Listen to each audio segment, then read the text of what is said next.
नमस्कार दोस्तों, good morning, आदाब। उत्तराखंड के अंकिता भंडारी मर्डर केस में आप सबको पता है लेटेस्ट डेवलपमेंट राज्य सरकार द्वारा अंततः सीबीआई जांच की घोषणा है।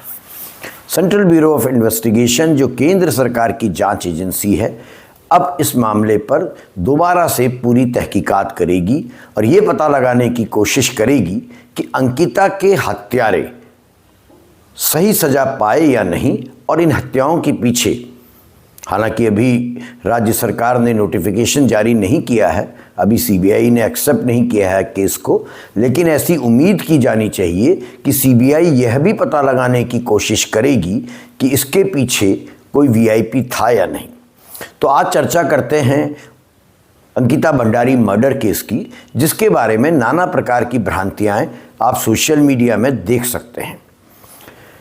सबसे बड़ी बात ये कि क्या आम जनता जो सड़कों पर है वो इस पूरे प्रकरण, इस पूरे हत्याकांड की बारीकियों को समझ रही है या समझ पाई है या नहीं, या केवल एक नैरेटिव गढ़ा गया, उस नैरेटिव के हिसाब से अपना आक्रोश व्यक्त कर रही है, ये जानना बहुत जरूरी है।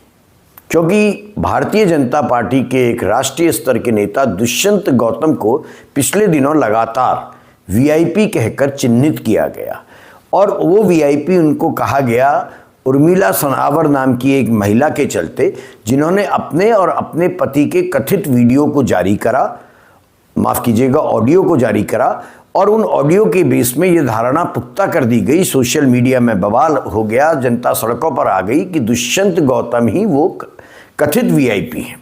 तो पहले तो ये समझिए कि वो वीआईपी कौन हो सकता है। दूसरी बात जो बहुत महत्वपूर्ण बात है, वो ये भी जानना समझना जरूरी है कि इस वाकई कोई वीआईपी था भी या नहीं। मैंने जो इस केस को पढ़ा, इस केस में जो जजमेंट आया है, लगभग 250 पेज का जजमेंट है, उसको जब पढ़ा तो एक बात स्पष्ट हो गई कि वीआईपी तो जरूर कोई ना कोई था। तो इसमें कोई शंका नहीं, मुझे कम से कम, कि वीआईपी इसमें था। लेकिन वीआईपी दुष्यंत गौतम थे, ये मानते हुए दुष्यंत गौतम को टारगेट करना मेरी दृष्टि में बेहद आपत्तिजनक और गलत है।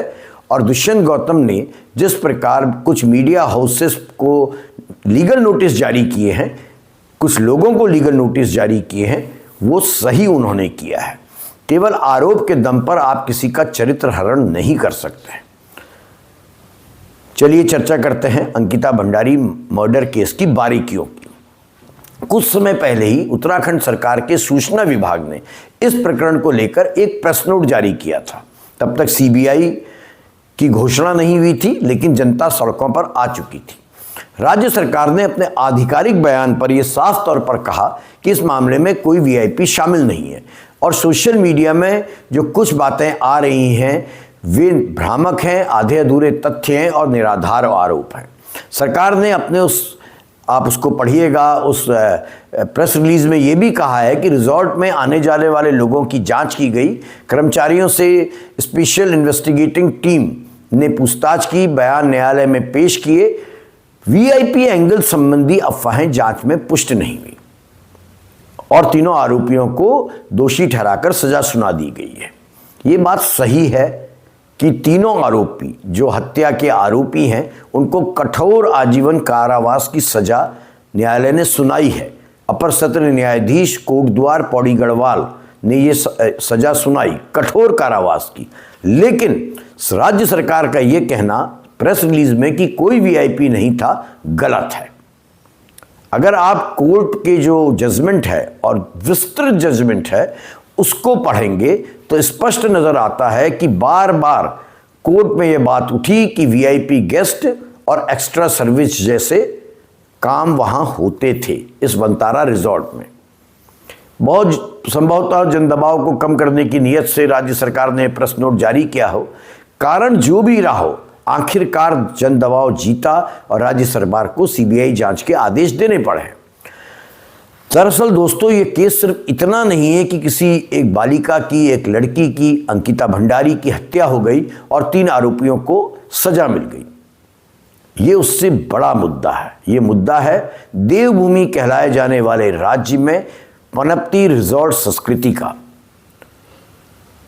ईमानदारी से सोचिए, आप भी जानते हैं, मैं भी जानता हूं, हर आम इंसान जानता है कि उत्तराखंड में इन दिनों इस रिजॉर्ट संस्कृति या सामान्य तौर पर भी समाज में किस प्रकार की घटनाएं घट रही हैं। ये जो संस्कृति है, इसने देवभूमि के चरित्र को पूरी तरह खत्म कर दिया है, बदल दिया है। बहरहाल अदालत की कार्रवाई में आते हैं। अदालत की कार्रवाई में मुख्य बिंदु यह है कि घटना से पहले अंकिता की हालात क्या थी, उसका डर क्या था, वह किन दबावों से गुजर रही थी, और घटना के बाद ये आरोपियों का, पुलकित आर्य और उसके साथियों का व्यवहार क्या रहा। और यही वो चेन है जिस पर यह सवाल टिकता है कि कोई वीआईपी था, और यदि था तो कौन था, और अगर नहीं था तो रिजॉर्ट के भीतर वीआईपी गेस्ट और एक्स्ट्रा सर्विस का जिक्र अदालती कार्रवाई में किस संदर्भ में सामने आया। अदालत के सामने जो साक्ष्य और बयान दिए गए, मैंने एक एक साक्ष्य को, एक एक बयान को गंभीरता से पढ़ा है, और उसकी बिना पर कहता हूं कि ये सारे साक्ष्य, सारे बयान स्पष्ट संकेत देते हैं कि अंकिता भंडारी रिजॉर्ट में अपने आप को बेहद असुरक्षित महसूस कर रही थी। वो बेहद दबाव में थी, परेशानी में थी। कोर्ट रिकॉर्ड और गवाहियों से जो पहला और सबसे निर्णायक संकेत मिलता है वह यही है कि अंकिता घटना से पहले 22 सितंबर को शायद ये घटना घटी थी, मुझे डेट में कन्फ्यूज़न हो रहा है, जब भी ये घटना घटी थी 2022 में, उससे पहले वो बेहद परेशान थी, असुरक्षित थी और मेंटल प्रेशर में थी। और यही कारण है कि अदालत के सामने वो डिप्रेशन में थी, इसलिए घुमाने लेकर गए। ये बयान था पुलकित आर्य और उसके साथियों का कि अंकिता डिप्रेशन में थी, इसलिए हम उसको घुमाने ले गए। अदालत ने इन दलीलों को नहीं माना। कोर्ट ने जिन गवाहों के बयान दर्ज किए हैं उनमें से एक ने नहीं, लगभग सभी ने यही बात कही। जो वनतारा रिजॉर्ट का स्टाफ था, वहां आने वाले लोग थे, उन सभी ने यही कहा कि उस दिन अंकिता रो रही थी, परेशान थी और रिजॉर्ट छोड़ के निकलने की कोशिश भी कर रही थी।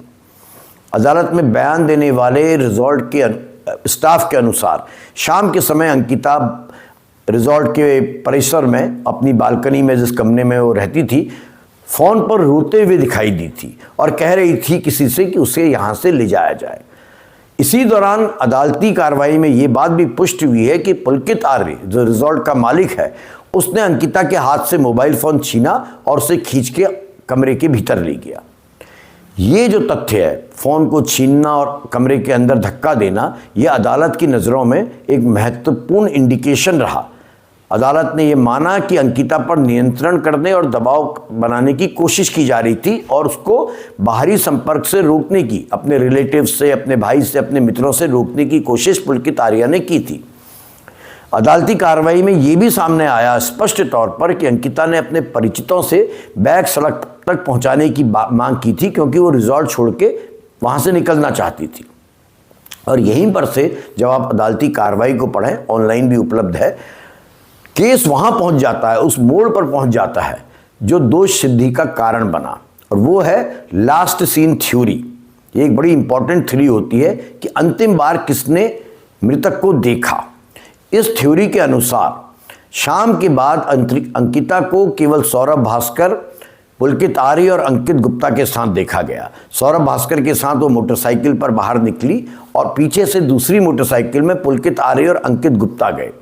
कोर्ट ने इस घटनाक्रम को महज घूमने फिरने वाली बात नहीं माना, जैसा कि इनके वकील कह रहे थे, बल्कि यह एस्टैब्लिश करने का प्रयास किया और एस्टैब्लिश किया कि अंकिता अंतिम बार जीवित अवस्था में इन्हीं तीनों के साथ थी। और इसी से अदालत ने तय किया कि जब अंकिता वापस नहीं आई रिजॉर्ट में और ये तीनों लोग कहते रहे कि वो रिजॉर्ट वापस आ गई है, इसका मतलब इन्होंने कुछ गड़बड़ की। और यही वो खतरनाक हिस्सा है। सबसे ज़्यादा महत्वपूर्ण बात रात का है, उस रात की है। गवाहों के अनुसार रात के करीब 11 से 11:30 के बीच पुलकित, सौरभ और अंकित रिजॉर्ट में लौटे। सीसीटीवी में भी ये पता चला, लेकिन अंकिता उनके साथ नहीं थी। अदालत की नज़र में ये पॉइंट निर्णायक है, क्योंकि इसके बाद आरोपी और रिजॉर्ट के भीतर की गतिविधियां कवर अप की ओर जाती दिखाई देती हैं। रात में ही किचन से खाना लेकर पुलकित आर्य इस लड़की अंकिता के कमरे में गया। जो खाना बाद में पुलिस ने एज इट इज़ पाया, क्योंकि लड़की तो कमरे में थी नहीं, अंकिता कमरे में थी नहीं। ये बात अदालत में स्पष्ट हुई कि सारा का सारा खाना एज इट इज़ था, क्योंकि कमरे में जाना एक कवर अप था। लड़की थी नहीं, मगर एक मैसेज ये स्टाफ को देना चाह रहे थे कि अंकिता हमारे साथ वापस आ गई है और अपने कमरे में है। इस पूरे ही घटनाक्रम में अदालत ने आरोपी पक्ष की उस दलील को भी संदेह की नज़रों से देखा जिसमें कहा गया था कि अंकिता वापस आ गई या वो रिजॉर्ट में और कमरे में थी।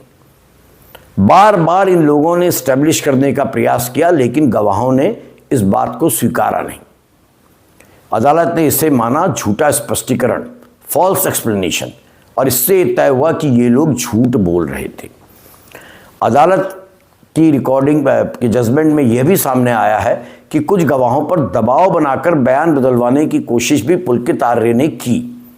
उनको डराया गया कि अगर आप पहले राजस्व पुलिस को फिर रेगुलर पुलिस को अगर ऐसा नहीं कहेंगे कि अंकिता रिजॉर्ट वापस आ गई थी और उसके बाद बिना बताए चुपचाप निकल गई, तो आपको नौकरी से निकाल दिया जाएगा, आपको वेतन आदि नहीं दिया जाएगा। इससे भी अदालत ने इस्टेब्लिश किया कि ये लोग इस घटनाक्रम में इन्वॉल्व थे। सबसे महत्वपूर्ण बात है अंकिता का डरा हुआ होना, रिजॉर्ट के भीतर गलत गतिविधियों का चलना, जिसको मैं रिजॉर्ट संस्कृति कहकर आपके सामने रख रहा हूँ। अदालत में पेश व्हाट्सएप के रिकॉर्ड, अंकिता ने अपने एक दोस्त को कहा था कि मैं यहाँ बहुत असुरक्षित महसूस कर रही हूँ, आप उन चैट्स को पढ़िए। अदालती रिकॉर्ड में वो चैट्स हैं। उसने कहा था ये रिजॉर्ट नहीं रंडी खाना बना दिया है। वीआईपी गेस्ट और एक्स्ट्रा सर्विस का जिक्र चैट्स में आया है। अंकिता ने अपनी चैट में अपने दोस्त को कहा कि ये लोग मुझे, पुलकित आर्य के लिए कहा कि इसने मुझे एक दिन किस करने की कोशिश की, जिस पर इसने अंकिता ने पुलकित आर्य को बहुत लताड़ा। उसके बाद उसने अपने इसी दोस्त को कहा है कि ये कह रहे हैं कि वीआईपी गेस्ट आ रहा है, तेरे को 10,000 रुपये देंगे, एक्स्ट्रा सर्विस उपलब्ध करा। यहाँ तक कि अंकिता भंडारी से, एक 19 वर्ष की बालिका से पुलकित आर्य ने ये तक कहा, पुलकित आर्य और उसके दूसरे साथी ने, कि और कोई लड़कियां हैं तो उनको भी लेकर आ जाओ। पूरी चैट आप पढ़िए तो आपको समझ में आएगा। वंतारा रिजॉर्ट अय्याशी का अड्डा बना दिया गया था। बहुत सारी बातें दोस्तों घूम रही हैं। सीबीआई उनको पकड़ पाएगी, तह तक पहुंच पाएगी या नहीं।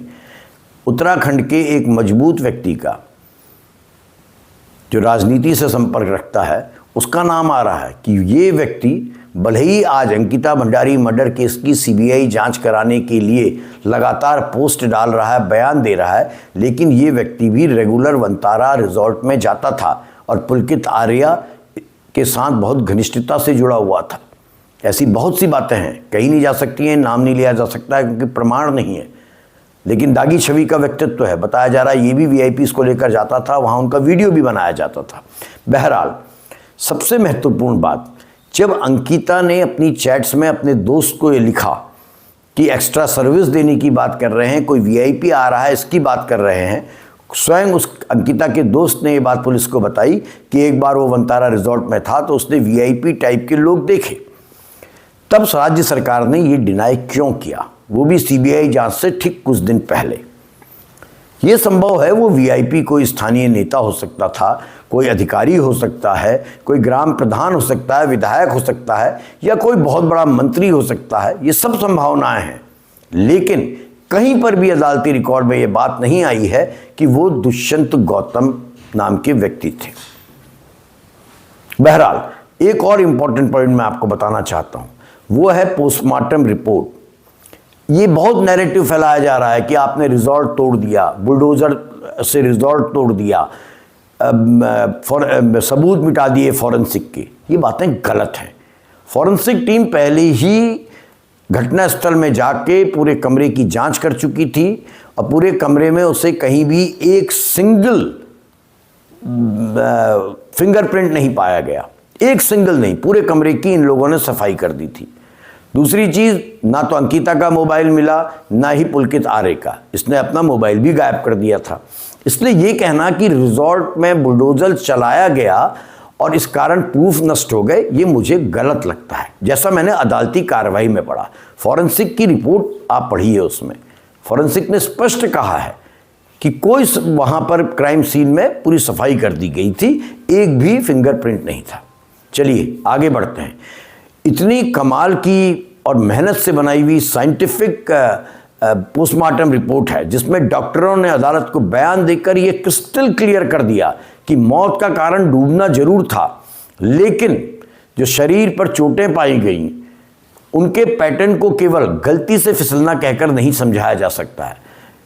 वकीलों ने, जो पुलकित आर्य के या डिफेंस के लॉयर थे, उन्होंने कहा लड़की फिसल के गिर गई होगी।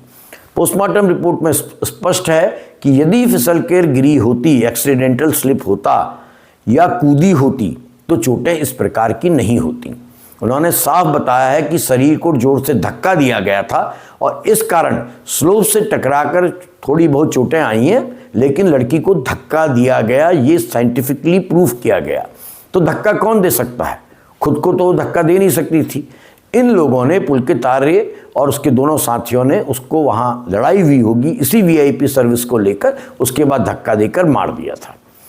बहुत ही डिटेल में फॉरेंसिक रिपोर्ट है, बहुत ही डिटेल में पोस्टमार्टम रिपोर्ट है जिसमें गिरने का एंगल, घटनास्थल की भौगोलिक स्थिति, पथरीली जमीन, चोटों के प्रकार को जोड़ के साफ तौर पर कहा गया है कि अंकिता भंडारी को धक्का दिया गया था। एक और महत्वपूर्ण बात वो है इलेक्ट्रॉनिक रिकॉर्डिंग, डीवीआर कैमरा आदि के बारे में। इन लोगों ने सीसीटीवी कैमरे को भी मैनेज किया, सीसीटीवी कैमरे को गायब कर दिया, डीवीआर को गायब कर दिया। तो ये सारी चीज़ें, मोबाइल फ़ोन पुलकित आर्य ने अपना कह दिया खो गया है, इन सब चीज़ों को सामने रखते हुए कोर्ट ने इन आरोपियों को आजीवन कारावास की सज़ा सुनाई, वो भी कठोर आजीवन कारावास की। अब आता हूँ सीबीआई जांच पर। जब कोर्ट ऑलरेडी तय कर चुकी है, उत्तराखंड पुलिस की जांच बड़े पुख्ता तरीके पर ये प्रमाणित कर चुकी है कि इन 3 लोगों ने अंकिता भंडारी का मर्डर किया, तो अब सीबीआई जांच मेरी समझ से मर्डर को लेकर नहीं होनी चाहिए, बल्कि सीबीआई को अब फोकस करना चाहिए कि ये इस रिजॉर्ट में क्या गतिविधियां चलती थीं।